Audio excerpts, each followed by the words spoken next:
So the rules of the game is that you need to say I have if you at least once did it in your life. And I have never if you never ever did it in your life. Okay. Okay? So I'm gonna say the phrase. No one knows about this phrase, so it will be surprising for three of us. Let's see what you're gonna answer. So I'm also nervous now. You also need to show. Of course. Ah, okay. You are not the only one who is playing. So, I have never ever lost a dress. Did you lose the dress somewhere? Competition mostly. Actually, I have never as well. Never. Very important. That's the first I thing. forgot the dress, but I never lost it. I came to the competition without the dresses. Really? I remember. What did you and do after? I danced with the practice skirt, the whole comp. And actually we won this comp. To me it would be a disaster. Disaster. I remember I was crying between all rounds, but what can you do? I would not go in underwear, right? I'd rather take like 50 dresses than like... It's true, Dasha usually comes, so I remember in the airport she comes with 3 big luggages to go to London. Like I have the one for sure that there is there if something happened with the dress, but sometimes of course I don't want to change it and I try to fix it. Actually I have always the stones, the glue, so everyone if wants to come and ask me something, I always have the stones, the glue and kit. Yes. So I can fix it immediately. Okay, next one. I have never ever steal a brush shoe on the comp. I have. I put it in my bag, but then I left it in the comp. This is also what because I did, my mom always say, don't person... take things from others. You will lose more. So I'm like, no, I'm not gonna take this brush. The whole comp I used it. Sorry for the person who was brushing someone's brush if I see it, and then it's a normal thing, no? Like when we all get ready for the round, it's just everything is there. Anya. It belongs to the community. Be careful, guys, with Anya. Don't leave the... I lost so many of my brushes, so maybe it was you. With me, what happens with the brushes? I always buy, I put it on the place, and I never come there. back, it's Same never with there. me. So in the end, I gave up. I was like, okay, just let me take this one. I need to use it. Yeah, I also got it, like, they stole mine many times. Okay, next one, girls. It's the movement of the shoe brushes in the world. Okay, I have never ever lied to my boyfriend about anything. I don't know even what. I lie. Okay, we keep in secret what we lie to. Of course we keep in secret, but sometimes even a little thing is still a lie. But if sometimes we lie for the good of them, you know? Also. This is the most of the time. That's the thing I wanted to say. Sometimes better they don't know. Yes, they sleep better. Okay.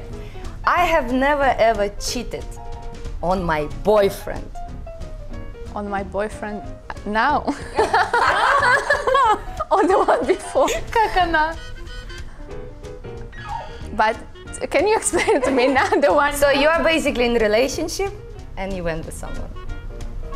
If you're actually in the real relationship and in the real relationship, you have a boyfriend. I have not. You have a boyfriend and you cheated on him. I am only stealing the shoe brushes. I have. No, how do you mean now? No, in your life. At least once you did in your life. With others, yes.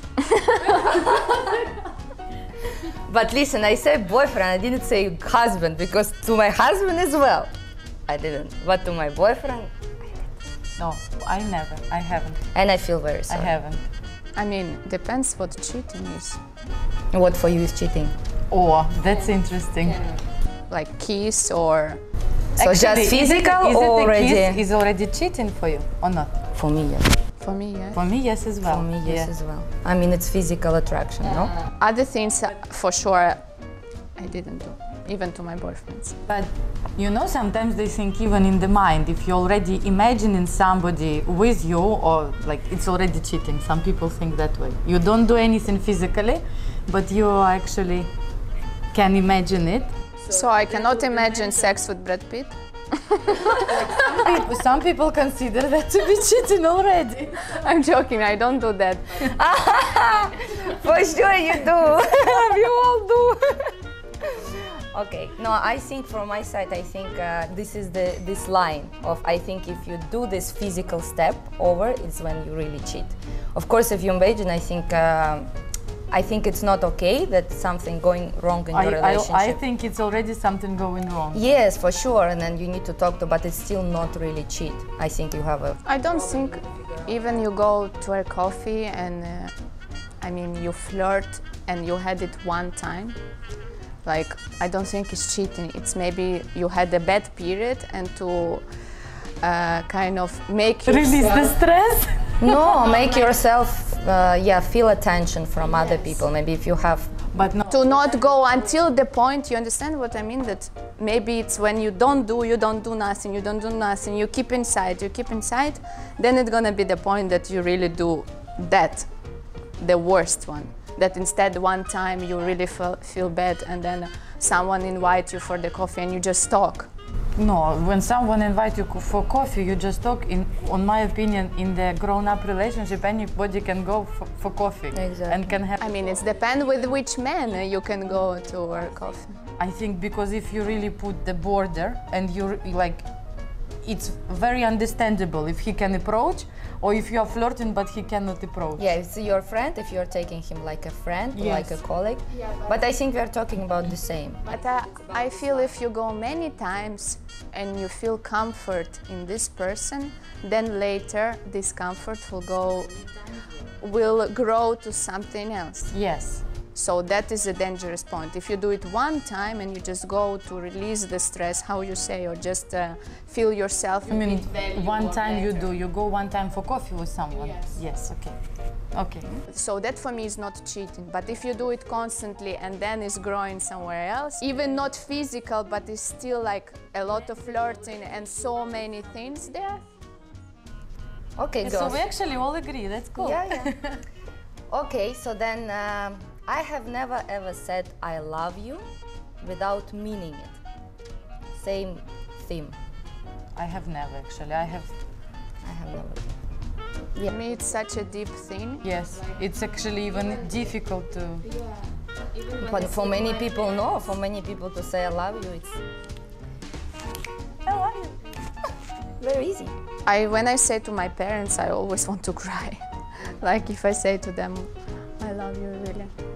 Actually, this is very interesting that you said, even if I say for my parents. For example, how did the role of father and your love to your father influenced the way you are and the way, like, which kind of man you feel attracted to? Do you feel that, like, Manuel a little bit has qualities that your father has?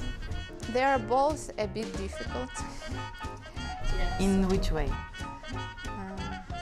I don't know, both of them are a different way, but I feel they have something in common.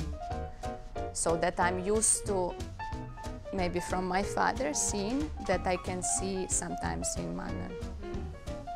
And maybe I wish that he doesn't do like that, but unconditionally I'm like, really fall for it, you know?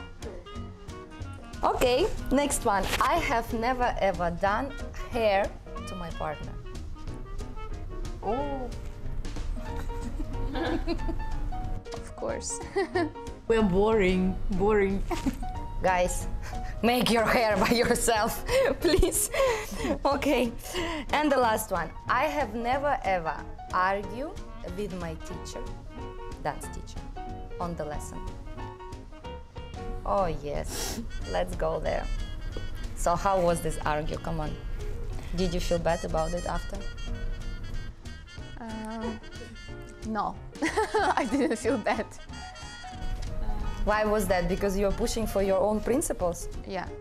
If I'm a teacher and the student tries to say his opinion, I think he needs first to try what I say, agree with me, and then when he goes away, then you do, decide if it's good or not. So it's not also, I can say that it's not good that I do it and I show my character in the lesson and that I am I'm better than you and I know better. That is because you're coming for a lesson. But I don't think that you think so, because I also argue, and I don't have this like I'm better. Of course, I'm not better in anything, but I just have different way, a different body to apply for different experience. If it helps in the lesson, you know, if it's going to fight, like that. Some teachers, they don't accept this kind of thing. You need to listen them. That's it. You cannot argue. That's the way. But some actually can listen, and then you both trying to figure out what is better in the lesson. So that is it. You also should know your teacher, and also then you work on yourself if you really need to express your feeling or not. I feel very difficult to hold myself when I'm asking and somebody cannot give me the exact answer. Like when I feel that somebody is swimming in the answer, that starts to make me very uncomfortable. And this is when I can like lose the tempo, even if I'm on the lesson. But I think it's both ways, because we're all teaching now, and as well, right? You feel the same, like you said, from the students sometimes, and then you start to think, actually, I'm doing same on the lesson with my teacher, so I need to be careful next time because it doesn't feel nice. So I think both ways. But it also depends on the level of who you are teaching. If they're really experienced and they know exactly what they want, so then you think, oh yes, how you do it might work, just that you know that what is a correct thing, so then you can transfer it to your thing. But first you should know how it's the correct way, how it's done correctly, technically, and then you do it your way.